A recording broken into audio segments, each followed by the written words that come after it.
Hello guys, welcome back to my YouTube channel. आज हम इस वीडियो के अंदर AKTU यूनिवर्सिटी के बीटेक थर्ड ईयर का सब्जेक्ट है सॉफ्टवेयर इंजीनियरिंग, जिसका कोड है BCI 601।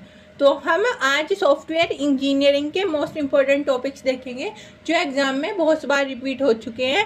और इसके अंदर 5 यूनिट्स है। एक यूनिट के अंदर कम से कम 5 से 6 क्वेश्चन है। आप उनको बहुत अच्छी तरह से पढ़ के चले जाना, करके चले जाना, तो आप जो है ना एग्जाम में अच्छा स्कोर करके आओगे। तो बिना देरी करे स्टार्ट करते हैं यूनिट 1। यूनिट 1 का पहला क्वेश्चन है discuss the various characteristics of good software. तो ये क्वेश्चन जो है ना हमारा शॉर्ट में पूछ लेते हैं कि हमें डिस्कस करने हैं बहुत सारी कैरेक्टरिस्टिक्स किसकी, गुड सॉफ्टवेयर की। ठीक है। अब क्वेश्चन नंबर 2 है explain the statement. Statement explain करनी है। क्या है? Software engineering is a layered technology. तो हमें क्या बताना है? हमें सॉफ्टवेयर इंजीनियरिंग हमारी एक लेयर्ड टेक्नोलॉजी है, उसे हमें एक्सप्लेन करना है कि ये स्टेटमेंट हमें क्या बता रही है, इसके बारे में डिस्कस करना है। ठीक है। अब क्वेश्चन नंबर 3 है explain software characteristics in detail. हमें सॉफ्टवेयर की कैरेक्टरिस्टिक्स को डिटेल करना है। डिटेल में discuss the reasons of software crisis, और सॉफ्टवेयर क्राइसिस के रीजंस को डिस्कस करना है। ये हमारा लॉन्ग में पूछ लिया जाता है। लॉन्ग में 2022 में भी आया है और उससे पहले भी 1-2 बार आ चुका है। ठीक है। तो अब क्वेश्चन नंबर 4 है right a short note on conventional engineering process. Conventional engineering process का शॉर्ट नोट लिखना है हमें। ठीक है। ये क्वेश्चन नंबर 4 था हमारा। अब क्वेश्चन नंबर 5 देखते हैं explain software quality attributes in detail. Software quality attributes को हमें एक्सप्लेन करना है डिटेल में। ये हमारा लॉन्ग में पूछ लिया जाता है और ये हमारा शॉर्ट में भी पूछ लिया जाता है, क्वेश्चन नंबर 5। अब क्वेश्चन नंबर 6 की तरफ देखते हैं explain software development life cycle. Software development life cycle को एक्सप्लेन करना है। डिस्कस वेरियस कैरेक्टरिस्टिक्स, बहुत सारी कैरेक्टरिस्टिक्स को डिस्कस करना है। कब? ड्यूरिंग SDIC के टाइम पे। अब है क्वेश्चन नंबर 7 और लास्ट क्वेश्चन है ट्रेडिशनल इंजीनियरिंग। ट्रेडिशनल इंजीनियरिंग क्या है, इसके बारे में डिस्कस करना है, इसे हमें एक्सप्लेन करना है। आपको ये तो यूनिट 1 के 7 क्वेश्चन थे, बस यही है यूनिट 1 के, तो यही है। अब यूनिट 2 के देखते हैं। यूनिट 2 का पहला क्वेश्चन है different approaches for information modelling data flow. तो हमें अलग अलग अप्रोचेस बताने किसके, इंफॉर्मेशन मॉडलिंग के और डाटा फ्लो के। ठीक है। अब है 6 यूनिट 2 का question number 2 ER model. ER model क्या है? Discuss table and decision tree. इसमें जो है ना हमें ये तीनों चीज़ बतानी है। ER मॉडल क्या है, हमारी डिसीजन टेबल क्या है, और हमारा वो डिसीजन टेबल और डिसीजन ट्री क्या है हमारा। ठीक है। अब थर्ड वाला यूनिट 2 का क्वेश्चन नंबर 3 देखते हैं। 3 क्या है? SRS, गोल्स ऑफ SRS क्या है, उसके गोल्स क्या है SRS के, और IEEE 1901 क्या है। ठीक है। अब इसका 4th वाला देखते हैं। 4th वाला क्वेश्चन में क्या है?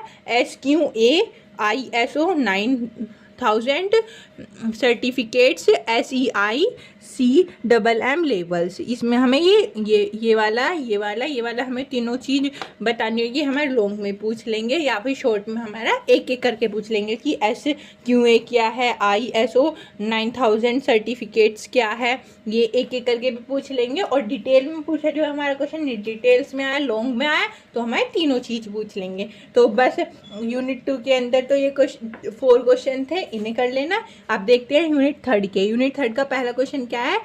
Good software design. Good software design क्या है? Principle of मॉड्यूलिटी। मॉड्यूलिटी के प्रिंसिपल क्या है। ठीक है। अब है सेकंड वाला है software design framework. Software design framework क्या है, उसके बारे में। अब है थर्ड वाला है coupling concept of model cohesive. Coupling क्या है? कॉन्सेप्ट ऑफ मॉडलिंग कोहिसिव क्या है। ठीक है। अब 4th वाला देखते हैं। 4th वाले में क्या है? Object oriented design and function oriented design. Object oriented design और फंक्शन ओरिएंटेड डिज़ाइन क्या क्या है, इनमें हमें डिफरेंस भी पूछ लेगा इन दोनों के बीच में कि ये क्या क्या है, इनका डिफरेंस करो, इसे डिफ्रेंशिएट करो। अब क्वेश्चन नंबर 5 देखते हैं। क्वेश्चन नंबर 5 क्या है?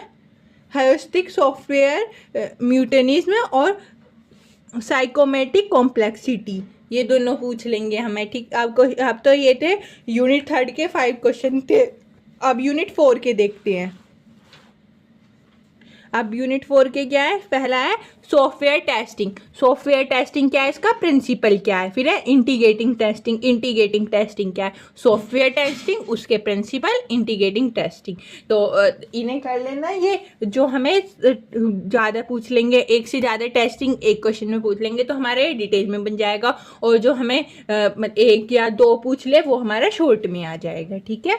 अब है security testing, various level of testing. पहले पूछ लेंगे कि सिक्योरिटी टेस्टिंग क्या है और वेरियस लेवल ऑफ टेस्टिंग कौन कौन सी हैं, ठीक है। अब क्वेश्चन नंबर 3 की तरफ देखते हैं, white box and black box testing. White box and black box testing, ये व्हाइट बॉक्स टेस्टिंग क्या है और ब्लैक बॉक्स टेस्टिंग क्या है, ठीक है। अब है क्वेश्चन नंबर 4 में है alpha and beta testing. Alpha testing and beta testing, FTR, वोल्कथ्रो और कोडिंग स्टैंडर्ड्स। जो हमें ये चारों चीज पूछ ली तो हमारा ऑब्वियसली बात है कि ये लॉन्ग में बन जाएगा, 7 मार्क्स में पूछ लिया जाएगा, और जो 1 या 2 पूछी तो ये हमारा शॉर्ट में बन जाएगा। यूनिट 4 के अंदर हमारे यही 4 क्वेश्चन थे। अब यूनिट 5 के देखते हैं। यूनिट 5 के इसके अंदर भी 4 से 5 क्वेश्चन ही है, इन्हीं अच्छी तरह से पढ़ के चले जाना। तो पहला क्वेश्चन क्या होगा, वो है software maintenance and types. What is software maintenance and explain the types of software maintenance, ऐसे क्वेश्चन पूछ लेगा। ये हमें लॉन्ग में पूछ लिया जाएगा, ठीक है। और जो बस सॉफ्टवेयर मेंटेनेंस पूछा तो ये हमारा शॉर्ट में आ जाएगा।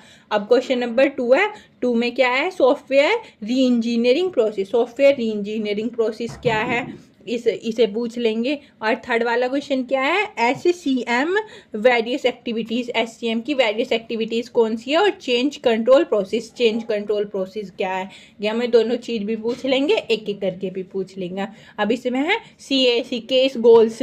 केस गोल्स क्या है, और इसमें PERT और COMO कोकोमो, ठीक है। अब है software risk analysis and risk management. Software risk को एनालाइज करना कि सॉफ्टवेयर में क्या क्या रिस्क हो सकते हैं और उसे कैसे रिस्क को हम मैनेज करें। मैनेजमेंट, रिस्क को कैसे मैनेज करें, तो उसमें हमें पूछ लेंगे कि रिस्क क्या आ जाते हैं सॉफ्टवेयर में, सॉफ्टवेयर को एनालाइज करने में, और उसे रिस्क को कैसे हम मैनेज करें, ये पूछ लेंगे। तो अब इसके अंदर यूनिट 5 के अंदर तो क्वेश्चन नंबर 5 थे। एक एक यूनिट के अंदर बस 4 से 5 क्वेश्चन है। आप इनको अच्छी तरह से पढ़ लेना, अच्छी तरह से प्रैक्टिस कर लेना इनकी, ज़्यादा भी नहीं है। और वीडियो अच्छी लगे तो लाइक कर देना, कमेंट कर देना। Thank you for watching.